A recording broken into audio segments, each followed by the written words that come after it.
What's up, guys? So this is going to be a video of me pretty much hating on Newsom, but for good reason.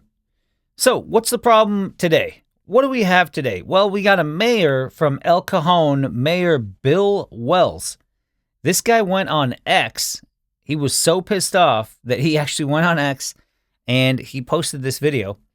And he's claiming that Newsom has threatened to arrest officers, has threatened to charge them with felonies and take away their pensions if they dare imagine or even think about in any way, shape, or form helping Donald Trump's administration in getting rid of these illegal immigrants. Okay, so basically, Newsom has said that he will lock these people up, these cops, he's going to lock them up. That is effectively, what would you call that? Obstruction of justice, obstruction of federal law. So Newsom is basically formed some sort of a resistance. I think he even called it that. He's going to be resisting federal law. Is this some sort of like a state-led insurrection? I don't know, but you be the judge. Let's go ahead and watch this video posted by Mayor Bill Wells of El Cajon, California. Hey, this is Bill Wells. I'm the mayor of the city of El Cajon, and there's a lot of talk about sanctuary cities and the sanctuary state of California. I want to make it clear right now that El Cajon is not a sanctuary city. We're going to do everything we can to work with the federal government to help ease this immigration problem, help solve this problem. The problem we're facing in El Cajon is that state of California law, says that if a police officer does his duty that we're asking him to do by complying with the federal government, that police officer can be charged with a felony and lose his pension. So that puts us in a really serious situation because it basically takes frontline police officers and puts them in the middle of this political crisis, this political argument between the city, the state, and the feds. I just want you to know we're working on this problem. I'm getting legal opinions. I'm reaching out to organizations to help give us legal assistance in fighting the state of California. I'm going to fight the state of California tooth and nail over this. I want you to know that I am going to do everything I can to make El Cajon part of the solution of this horrible immigration problem and not be used by the state of California to circumvent federal law. So El Cajon is actually a border city with Mexico, and a lot of them seem to be flooding in through there. And I would say that Newsom is in big trouble. I mean, the guy is in absolutely a hot mess. Why do I say that? Because majority of the counties in California have turned Republican. They've turned Republican, and so you have the majority of California against Newsom. Like they said, there are no Democratic states, only Democratic cities, right? There's a few cities in California, unfortunately they're the larger ones that are Democrat, but majority of the counties across the state are definitely red. So let's go ahead and move on real quick. We got another thing that we're going to look at. This has to do with the votes in California and the delay. Okay, it's been weeks now, and they still have not finished counting the votes. Now, why is this critical? Because a lot of people now are calling shenanigans on this, all right? What's happening is you got a whole bunch of these Republican seats in the House that have already been shown to be Republican for a couple of weeks now, and the longer they take to count, the more they count, they're flipping them. Now, they've flipped another one. It's the fourth seat they flipped already. And so it's a little weird that it's been Republican all the way up until the end, and then all of a sudden you get this spike of just Democrat seats converting over. Come on, guys. What does that remind you of? Remember this? Remember this? Yeah. So shenanigans. The vote count continues. California Secretary of State Shirley Weber defended the state's slow and careful process. Reason why we do this is we respect every vote that comes in. I'm so 9 sure. days after the election, there are still more than 1 million ballots left to process. She addressed this at a virtual news conference Thursday. This approach involved a series of rigorous checks and safeguards, including signature verification, machine audits, and manual counts. Is there anything that your office has identified that could make this process any faster? I think folks would like for us to rush and finish it, and we do the best we can. The Secretary of State did not answer the question and instead reiterated the deadlines and guidelines for counties. It's really All right, bro. So here's my thing. I don't know what they're talking about. They're talking about how there's a lot of votes. We care about every single vote. We have to make sure every single vote gets counted. Blah blah blah.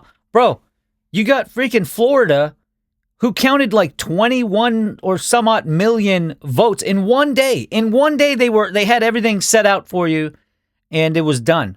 All right. Now they're citing California's citing. Well, we had a lot of mail-in votes. We got to look through them, and that's why they love those mail-in votes because they get to pull shenanigans like this. They get to see what the battlefield looks like, and if it turns out it's looking a little too red, let's move a couple of votes around here and there, and all of a sudden, oh, what's this? What's this? We got something like this happening. Boom. Yeah, absolutely. important to note that the longer this goes on, whether it's true or not, it sows distrust in the system. Exactly. And we need more confidence in our election system. Republican Rockland Assemblyman Joe Patterson says California should consider reprioritizing in-person voting and making Election Day a holiday.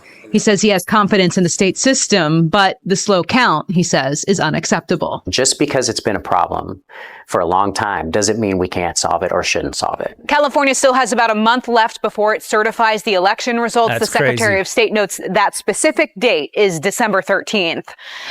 They need to just basically have all these votes done in one day, or if you don't, your vote is invalid. That's the way you got to handle this kind of thing. I don't know if that's ever going to happen. They get 30 days to pull shenanigans, 30 days to pull shenanigans before they have to turn in their vote count. Absolutely insane. All right, so let's move on to one more thing that's been just grinding my gears here. So Trump has recently expressed a move towards getting rid of the federal tax credit for electric vehicles. And Newsom says, you know what? Don't worry about it, guys. Forget what Trump's going to do, because here's what I'm going to do for you. Here's what I'm going to do as like the wise, all-knowing governor of California, one of the crappiest POS governors I've ever freaking seen in any state. This guy says he's going to use taxpayer dollars to give you a tax refund, to give you a tax rebate for your electric vehicle. Make that make sense, Governor Newsom. Make that make sense. You're going to take taxpayer dollars, okay? So I'm going to go buy an electric vehicle. I buy an electric vehicle, and you say, I'm going to give you a $10,000 discount, a rebate on that vehicle, okay? But the money that you're going to give me for that rebate is going to come out of my tax dollars? Make that make sense, bud. No. This guy doesn't know what the fuck he's doing. So I don't know, guys. They've been trying to get rid of this guy. I think there's been 2 recall attempts, and still, he's still there. So I don't know. We got till 2026 until this POS governor is gone. But I mean, this guy can cause a ton of damage in the next 2 years. Here's the other thing, okay? He says that the rebates are going to be all good for every manufacturer out there, except for Tesla, because we care about the environment. We love the environment. We want to save it, unless the vehicles are being made by a person who seems to have different political opinions than ours. In that case, if that is the case, then we don't care about the environment. The environment can burn. It can all go to hell because the guy selling it and stands to make money has a different opinion about politics than we do. That's who we're dealing with here, guys. We're dealing with an absolute POS. All right, so the tax credits won't be going towards Tesla, but will go towards everything else. And here's the other thing. This guy says that by 2030, there will be no more gas vehicles sold in California. So everyone has to go electric by 2030. Now, with the already belabored electrical grid in California, we're borrowing power from other states. Remember, we are importing power from other states to barely keep it. We get brownouts and stuff during the summer to barely keep things like operational. And that's just barely, like with the brownouts and all that stuff. But he says that we're going to basically increase all of these electric vehicles onto the state's power grid. How are you going to do that, bud? How are you going to do that? You're going to pull power at your butt? That's not going to happen. Anyways, guys, that's about it for today. Until the next one. Catch you guys later.